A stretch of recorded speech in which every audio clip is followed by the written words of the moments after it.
Hey learners, Miss Chris here, and today we are learning about holidays around the world. Which holiday do you celebrate? All right, well, let's learn about some different ones.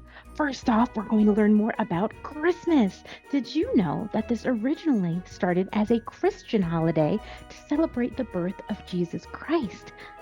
Now it has evolved, which means changed over time, to include people that celebrate it all over the world of different faiths, cultures, everything. Oh, here we go. We've got the big man Santa Claus. So, what happened is in 1870, this fine gentleman, the 18th President of the United States, Ulysses S. Grant, declared Christmas a national holiday.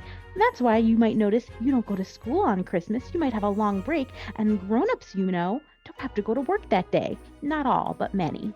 So, thanks, Ulysses.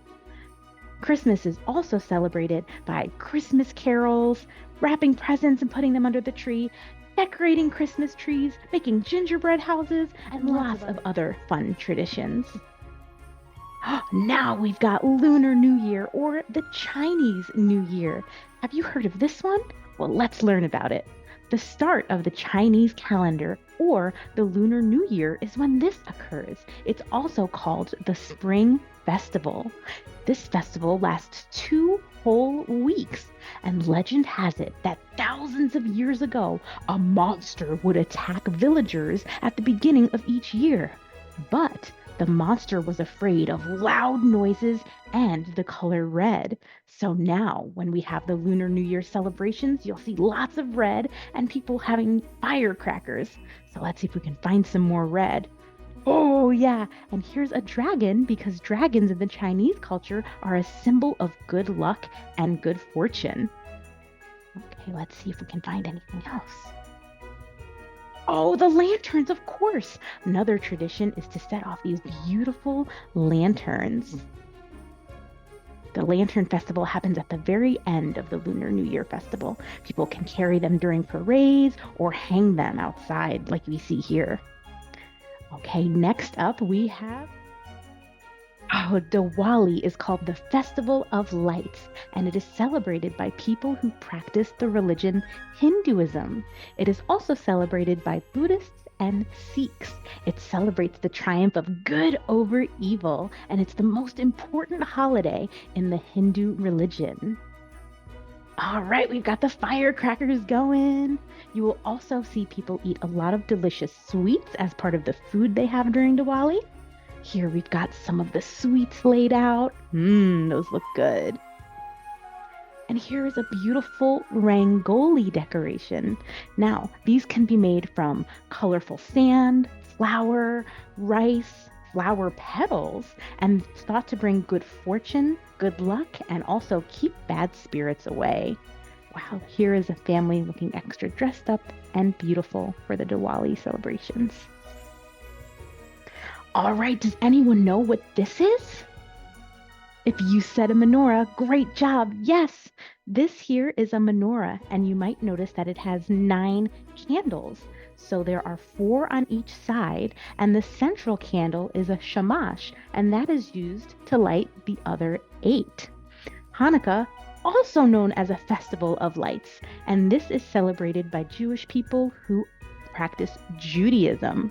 This is a time for Jews to remember when they triumphed over invaders who outlawed their religion, and a miraculous lamp burned for 8 days, even though it only had oil to last one night. What a miracle! So now they celebrate by lighting the menorah for 8 holy nights. Whoa, and they also like to make these delicious latkes fried in oil.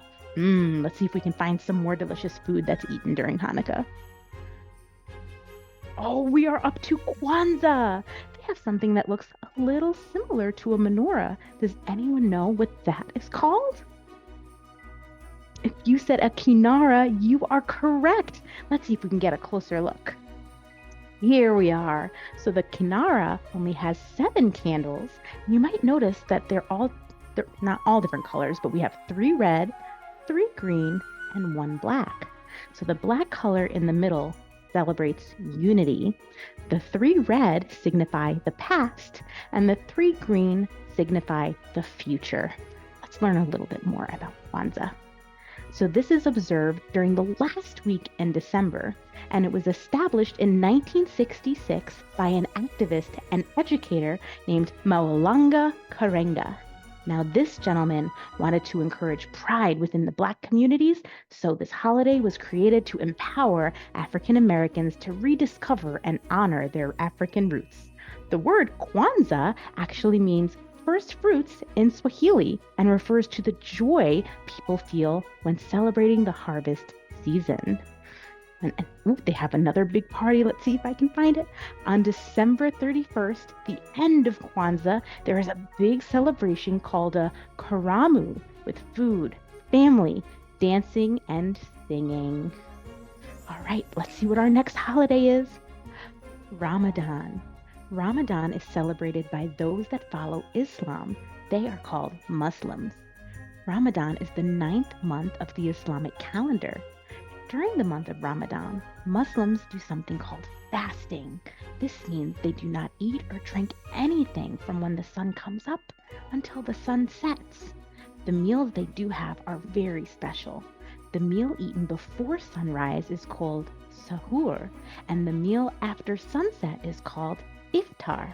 But you might be thinking, why? Why do they fast? Well, Muslims believe that fasting is a way to practice empathy for those who are less fortunate. This is also a time for prayer. After 30 days of fasting and prayer, it's time for the big party known as Eid. This is where there's tons of food, family, friends, lights, and even exchanging of gifts. All right, so here's some more prayer and, of course, family time. All right, did you have a favorite holiday that we learned about today? I hope you had a great time, and don't forget to come back and, of course, subscribe so you don't miss our next lesson. Bye-bye.